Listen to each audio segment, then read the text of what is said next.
بسم الله الرحمن الرحيم. الحمد لله الذي أنزل على عبده الكتاب ولم يجعل له عوجا قيما لينذر بأسا شديدا من لدنه ويبشر المؤمنين الذين يعملون الصالحات أن لهم أجرا حسنا ماكثين فيه أبدا وينذر الذين قالوا اتخذ الله ولدا ما لهم به من علم ولا لآبائهم كبرت كلمة تخرج من أفواههم إن يقولون إلا كذبا فلعلك باقع نفسك على آثارهم إن لم يؤمنوا بهذا الحديث أسفا إنا جعلنا ما على الأرض زينة لها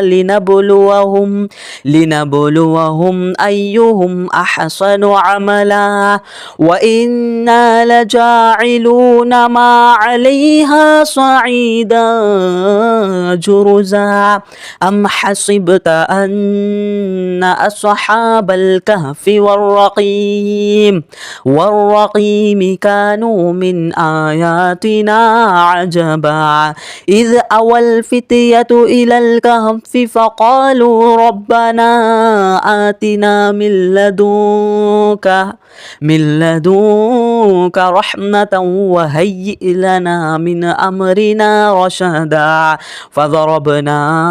على آذانهم في الكهف سنين عددا ثم بعثناهم لنعلم أي الحزبين أحصى لما لبثوا أمدا نحن نقص عليك نبأهم بالحق إنهم فتية آمنوا بربهم وزدناهم هدى وربطنا على قلوبهم إذ قاموا فقالوا ربنا رب السماوات والأرض لن ندعو من دونه إلها لقد قلنا إذا شططا هؤلاء قوم اتخذوا من دونه آلهة لولا يأتون عليهم بسلطان بين فمن أظلم ممن افترى على الله كذبا وإذ اعتزلتموهم وما يعبدون إلا الله فأووا إلى الكهف ينشر لكم ربكم من رحمته ويهيئ لكم من أمركم مرفقا وترى الشمس إذا طلعت تزاور عن كهفهم ذات اليمين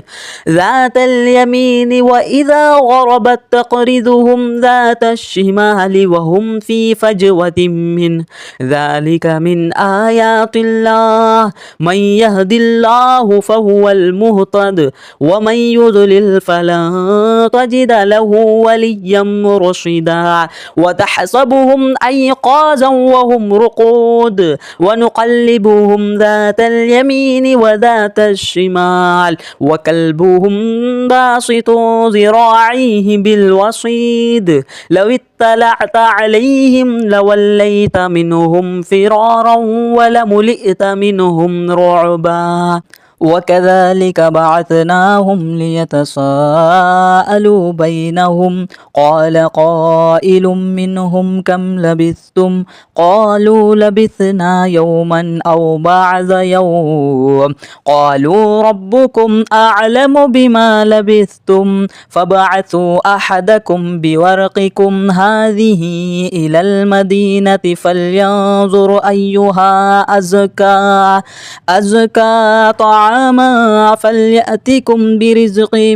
منه وليتلطف ولا يشعرن بكم أحدا إنهم إن يظهروا عليكم يرجموكم أو يعيدكم في ملتهم ولا تفلحوا إذا أبدا وكذلك أعثرنا عليهم ليعلموا أن وعد الله حق وأن الساعة لا ريب فيها إذ يتنازعون بينهم أمرهم فقالوا ابنوا عليهم بنيانا ربهم أعلم بهم قال الذين غلبوا على أمرهم لنتخذن عليهم مسجدا سيقولون ثلاثة رابعهم كلبهم ويقولون خمسة سادسهم كلبهم رجما بالغيب ويقولون سبعة وثامنهم كلبهم قل رب أعلم بعدتهم ما يعلمهم إلا قليل فلا تمار فيهم إلا مراء ظاهرا ولا تستفت فيهم منهم أحدا ولا تقولن لشيء إني فاعل ذلك غدا إلا أن يشاء الله واذكر ربك إذا نسيت وقل عسى أن يهديني ربي لأقرب من هذا رشدا ولبثوا في كهفهم 300 سنين وازدادوا 9 قل الله أعلم بما لبثوا له غيب السماوات والأرض أبصر به وأسمع ما لهم من دونه من ولي ولا يشرك في حكمه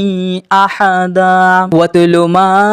أوحي إليك من كتاب ربك لا مبدل لكلماته ولا تجد من دونه ملتحدا واصبر نفسك مع الذين يدعون ربهم بالغداة والعشي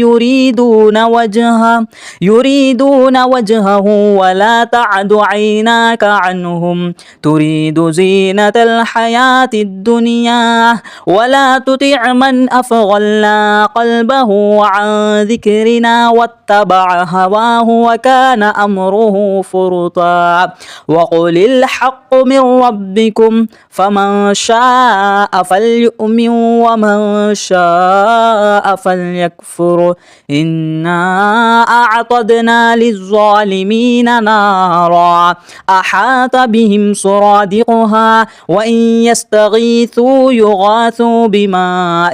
كالمهل يشوي الوجوه بئس الشراب وساءت مرتفقا إن الذين آمنوا وعملوا الصالحات إنا لا نضيع أجر من أحسن عملا أولئك لهم جنات عدن تجري من تحتهم الأنهار يحلون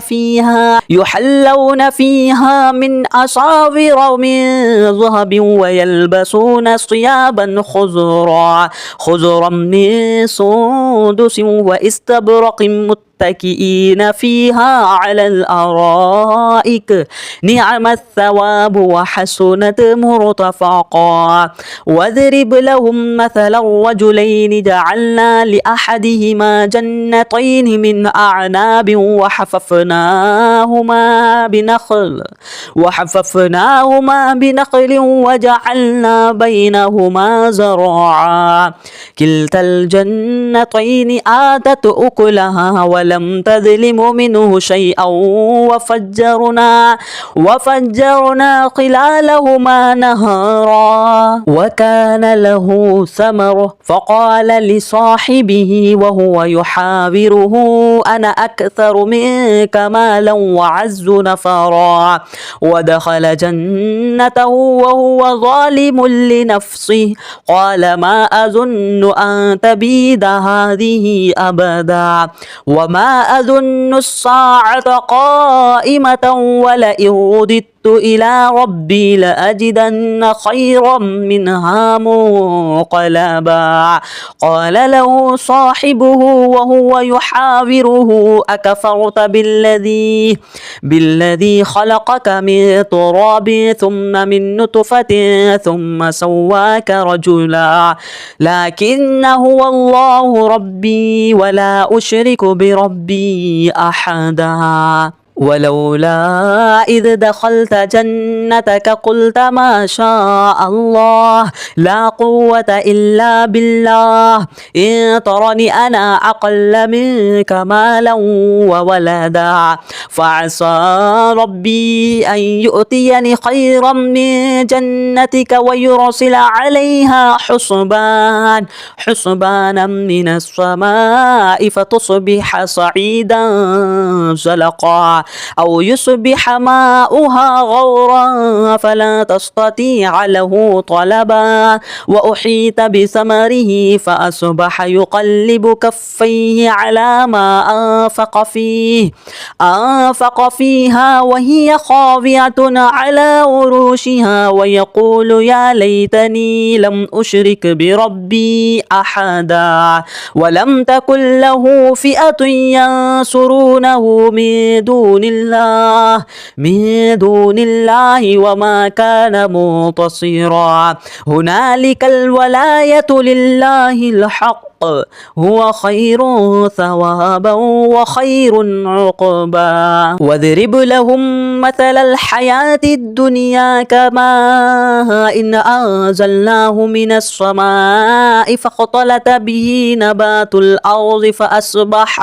فأصبح هشيما تذروه الرياح وكان الله على كل شيء مقتدرا. المال والبنون زينة الحياة الدنيا والباقيات الصالحات خير عند ربك ثوابا وخير أملا. ويوم نسير الجبال وترى الأرض بارزة وحشرناهم فلم نغادر منهم أحدا وعرضوا على ربك صفا لقد جئتمونا كما خلقناكم أول مرة بل زعمتم أن لن نجعل لكم موعدا. وعرضوا على ربك صفا لقد جئتمونا كما خلقناكم أول مرة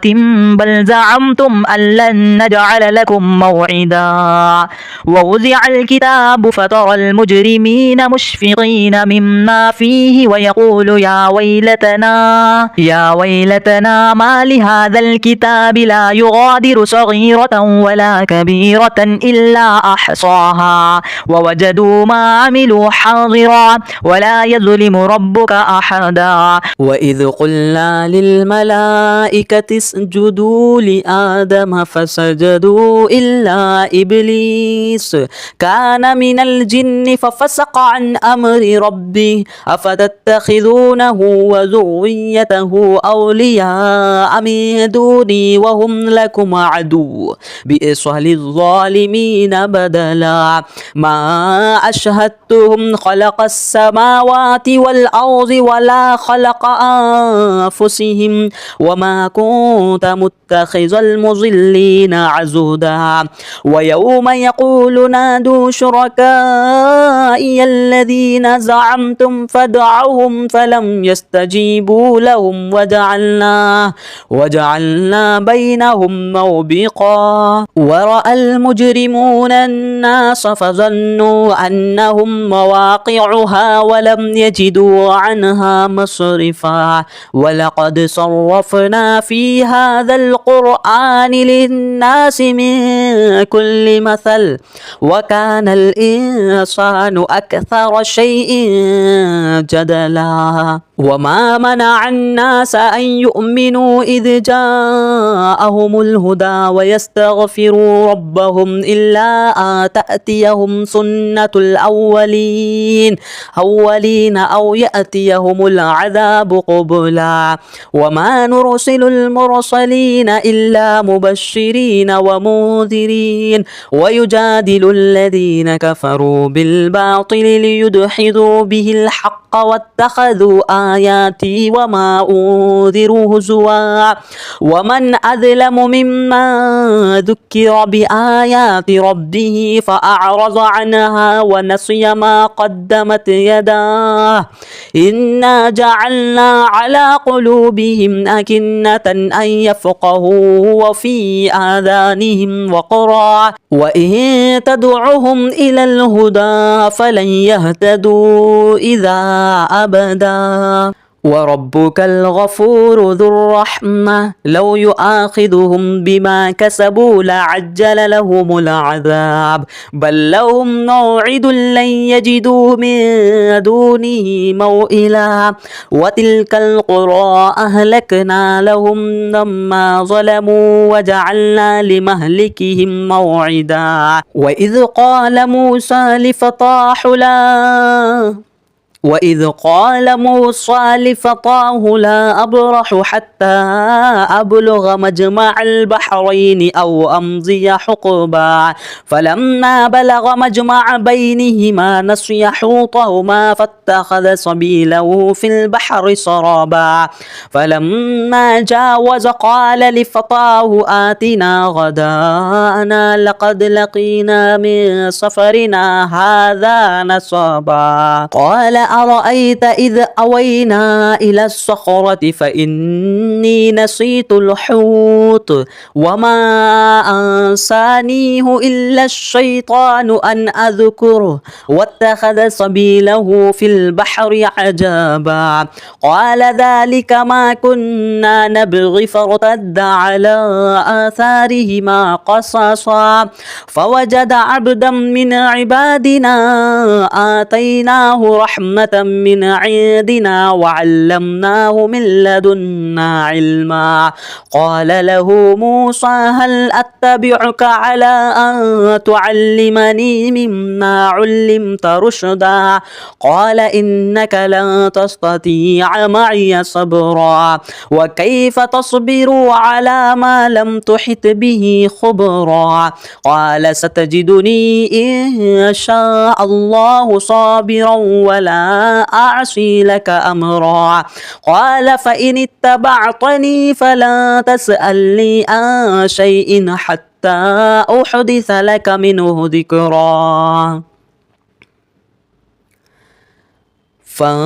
فانطلقا حتى إذا ركب في السفينة خرقها قال أخرقتها لتغرق أهلها لقد جئت شيئا إمرا قال ألم أقل إنك لن تستطيع معي صبرا قال لا تؤاخذني بما نسيت ولا ترهقني من أمري عسرا فانطلقا حتى إذا لقي غلاما فقتله قال أقتلت نفسا زكية بغير نفس لقد جئت شيئا نكرا قال ألم أقل لك إنك لن تستطيع معي صبرا قال إن سألتك عن شيء بعدها فلا تصاحبني قد بلغت من لدني عذرا فانطلقا حتى إذا أتيا أهل قرية استطعما أهلها فأبوا أن يضيفوهما فوجد فيها جدارا يريد أن ينقض فأقامه قال لو شئت لاتخذت عليه أجرا قال هذا فراق بيني وبينك سأنبئك بتأويل ما لم تستطع عليه صبرا أما السفينة فكانت لمساكين يعملون في البحر فأرتدوا أن أعيبها وكان وراءهم ملك يأخذ كل سفينة غصبا وأما الغلام فكان أبواه مؤمنين فخشينا أن يرهقهما طغيانا وكفرا فأردنا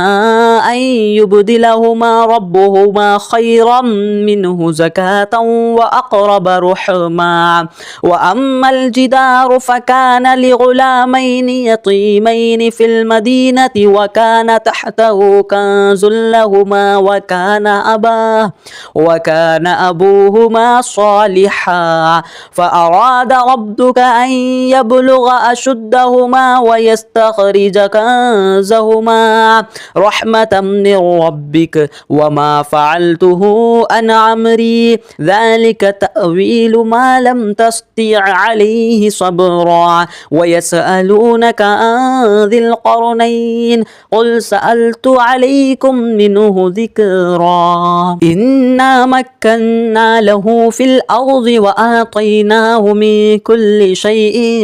سببا فأتبع سببا حتى إذا بلغ مغرب الشمس وجدها تغرب في عين حمئة ووجد عندها قوما قلنا يا ذا القرنين إما أن تعذب وإما أن تتخذ فيهم حسنا قال أما من ظلم فسوف نعذبه ثم يرد إلى ربه فيعذبه عذابا نكرا وأما من آمن وعمل صالحا فله جزاء الحسنى وسنقول له من أمرنا يسرا ثم أتبع سببا حتى إذا بلغ مطلع الشمس وجدها تطلع على قوم لم نجعل لهم من دونها سترا كذلك وقد أحطنا بما لديه خبرا ثم أتبع سببا حتى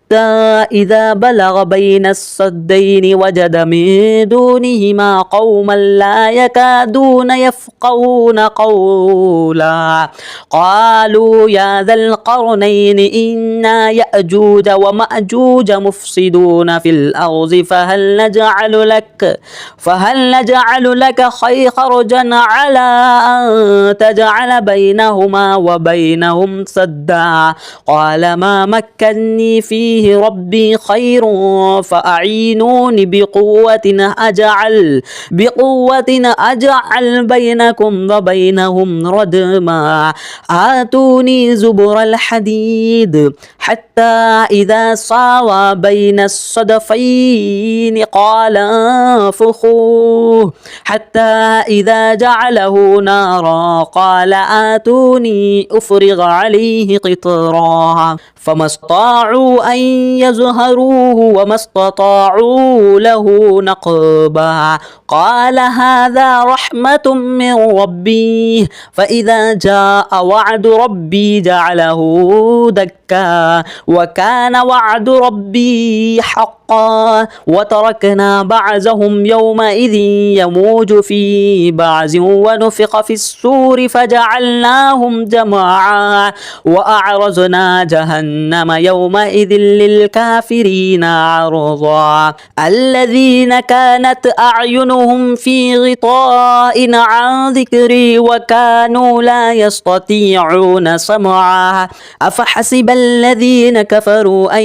يتخذوا عبادي من دوني أولياء إنا أعتدنا جهنم للكافرين نزلا قل هل ننبئكم بالأخسرين أعمالا الذين ضل سعيهم في الحياة الدنيا وهم يحسبون أنهم يحسنون صنعا أولئك الذين كفروا بآيات ربهم ولقائهم فحبطت أعمالهم فلا نقيم لهم يوم القيامة وزنا ذلك جزاؤهم جهنم بما كفروا واتخذوا آياتي ورسلي هزوا إن الذين آمنوا وعملوا الصالحات كانت لهم جنات الفردوس نزلا خالدين فيها لا يبغون عنها حولا قل لو كان البحر مدادا لكلمات ربي لنفد البحر قبل أن تنفد كلمات ربي ولو جئنا بمثله مددا قل إنما أنا بشر مثلكم يوحى إلي أنما إلهكم إله واحد فمن كان يرجو لقاء ربه فليعمل عملا صالحا ولا يشرك بعبادة ربه أحدا.